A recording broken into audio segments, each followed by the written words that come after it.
New World's market is going to change, and we're going to talk about how that might affect you. What should you buy? What should you sell? What should you farm? So let's jump into New World and we'll talk about what I think is going to change. Also, if you want to support me, you can become a YouTube member or a Patreon, or come and give me a follow over on Twitch. So a lot of what we're going to talk about is based on what they have said in the developer updates and when things are coming. But keep in mind right now, we've not actually seen the extent of those changes, so things might change, or they might not be as important as we think they're going to be. But one thing the developers have said that they're probably going to change is the effectiveness of magical weapons and ranged weapons in expeditions. Effectively, ranged weapons aren't being used that much, so the one thing that they're thinking about changing is buffing Bane so that they become more useful. So for example, here we can see I've just picked a Fire Staff, Angry Earth Bane, keenly fortified. Yes, it's not amazing, right? But it is only 1,200 gold. What I'm saying here is that you might see something like a Fire Staff with Angry Earth Bane become more and more sought after, and therefore the prices might go up. Now, does that mean I think you should buy some and hold on to? Maybe not, but if you come across in your natural playing, then maybe you want to keep hold of it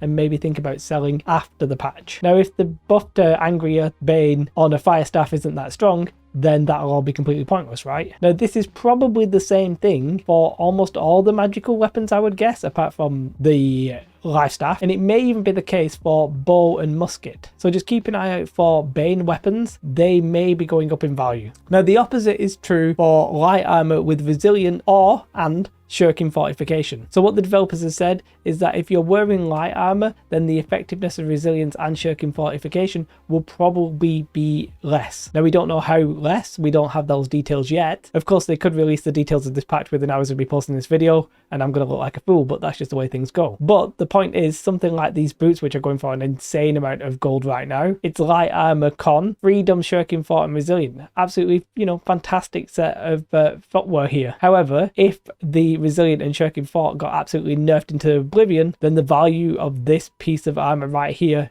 drastically drops. So is it worth buying if you're looking for a best in slot item right now? Probably not. So all I'm saying is basically if you're looking for a light piece of armor with shirking fort or resilience on it, maybe think twice, maybe wait till we see the actual details of what's coming. Now, what this might mean, now this is where I embarrass you with my own terrible medium set, but medium armor across the board might go up in value. So might heavy, but I sort of feel like they're going to make it so that melee people probably want to play medium, but that's just a personal thought. But all of the same perks, shirting, fortification, resilience, anything that's still in medium or heavy is probably going to go up in price. Now, a lot of the people who do wars, they are actually already rocking medium or heavy, I think, in the wars. Therefore, they'll already have a set. But for everybody else like me, if I was just a light armor kind of guy, then maybe I wouldn't already have a medium set. My medium set, for example, is pretty terrible. So just keep in mind that medium armor might go up in value. So again, you've got to consider if you get any medium armor right now and you're thinking about selling, maybe don't. If you get any light armor right now and you're thinking about selling,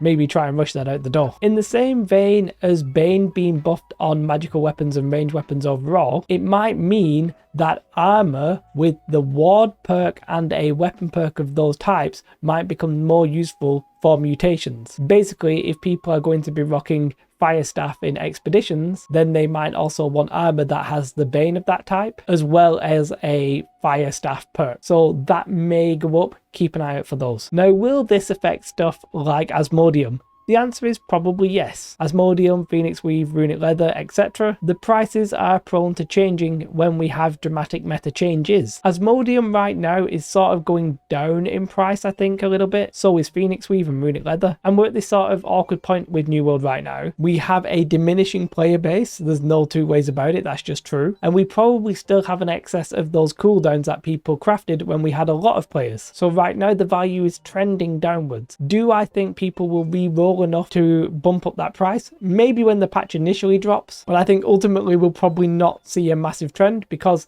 it's counteracted by the fact that these materials are pretty much easier to get. It's easier to get orichalcum, it's easier to get wire fiber, etc. when there's less people on your servers. So the price will probably go down, and I don't really see the cooldown being a limiting factor too much. So the legendary mats, they're just very hard to predict. I personally wouldn't necessarily hold on to them thinking they're going to go massively in value. I am sort of holding on to mine for the long-term future. I think when we get raids, I think people might want actual specifically tailored gear to that. So I'm sort of long-term holding, but short-term, I don't think there's any value in it. The player base sort of affects a lot of things as well. In general, it might mean a lot of the value of the stuff that's boring to gather will actually go up. So if I went outside of Everfall and I chopped down some trees, maybe the amount of gold I would get would go up. Now you might be thinking, hey, but Jay, aren't there going to be bots that are doing that? Possibly, yes. But to be fair, there's less bots when it's less valuable for the bots. If less people are playing the game, that means there's less people wanting the bots and wanting the gold that the bots would sell them, right? So I do think the next couple of months will probably be like a gatherer's paradise, and I think the hardcore war players will probably get a little bit squeezed. Now I mentioned raids before, and we obviously know it's going to be the giant worm, and we know that that's coming in summer. Then, by the way, I think we'll actually start seeing a change in the play numbers. But one thing that I want to just long-term point out when it comes to the sandworm is we're not sure if it's going to be Angry Earth or maybe like Beast. Now, if it ends up being Beast Bane and you're going to need Beast Ward, then it might be worth keeping an eye out for super cheap items that have those perks, just so you're sort of vaguely prepared. However, it could be a complete waste of money because it could very easily just be Angry Earth, right? Now, if you want to farm things, then I think these glyph stones are actually quite interesting to farm right now. If I look at the night glyph stone, for example, the cheapest right now is 590 gold. Now, you might be thinking, oh, I'll just go ahead and farm it. Well, you can't with this one particularly because it only spawns here at the Ordeal of the Scorpion, and the Scorpion's only available at night time. And yes, you can get it from the chests as well as some of the mobs in there, but this is where it drops. You can't do it unless it's spawned, so you can't get that night glyph, which is why it's the most expensive glyph. However, there's various areas where you can farm them, so maybe check your server, check those out and see if any of them are worth farming.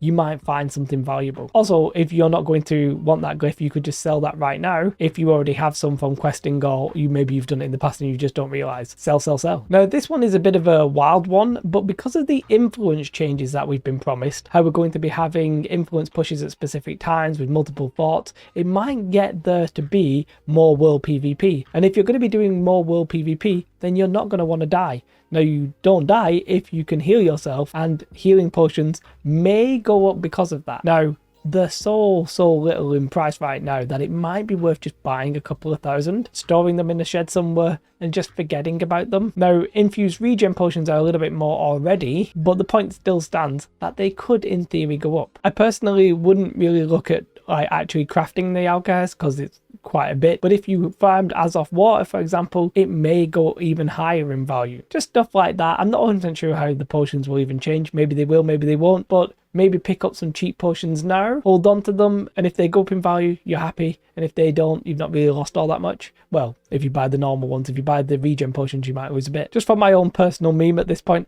I don't necessarily anticipate any massive change to the Val suspended Azoth. It seems like the price is vaguely settled now. They're not making sweeping changes. We know how much it costs to fast travel, and we know how much you can get from gathering and all that kind of stuff, so I don't really anticipate massive changes here. Did I leave anything out? Do let me know in the comments below. I'm sort of calling this series Gold Cap. I'm not 100% sure what to title each video. I was sort of always doing videos like this where I talk about the market, but now I'm sort of going to actually formalize it into an actual series. Slightly inspired by the style of death metal. Lovely guy, absolutely amazing channel. I'll try and link his channel in the YouTube description below. And I thought you guys might like a more of a considered chat about what might happen to the market, what's going to go up, what's going to go down. As I said, let me know your thoughts in the comments below. If you want to support the channel, you can either become a YouTube member or a Patreon. Otherwise, come and give me a follow over on Twitch. I've not streamed for a little while, but I will do at some point. I'm actually planning on streaming tomorrow, for example. Well, you should definitely do that. Always have a most beautiful day. Like and subscribe. Goodbye.